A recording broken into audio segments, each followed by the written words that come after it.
Saulīte spīd, putniņi dzied. Cik labi, ka šodien ir brīvdiena un izskatās, ka mēs kaut kur arī brauksim. Olī! Ja? Braucam! Braucam, beidzot! Vispār man ļoti patīk braukt. Mašīnā logi ir visapkārt, un jāvēl aiz tiem ir Aizkraukles novads. Spradzējiet mani priekšā.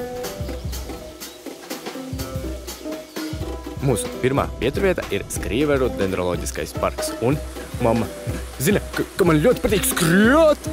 Ideāla vieta dabas baudītājiem, jo te var apskatīt dažādus augus, pastaigāties gar Daugavu un pat ieiet alā. Uj, te ir tumšs.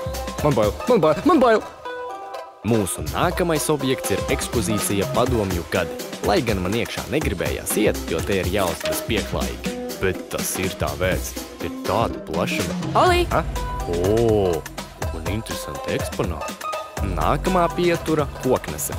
Un būt pie ūdens ir mana mīļākā aktivitāte. Es varētu šo darīt katru dienu, it īpaši ar tādu skatu.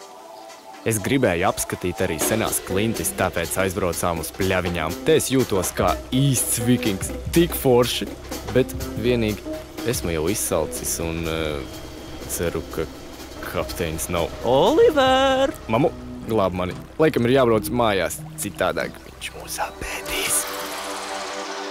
Šī bija tik laba diena. Paldies, mammu! Kur brauksim nākamreiz?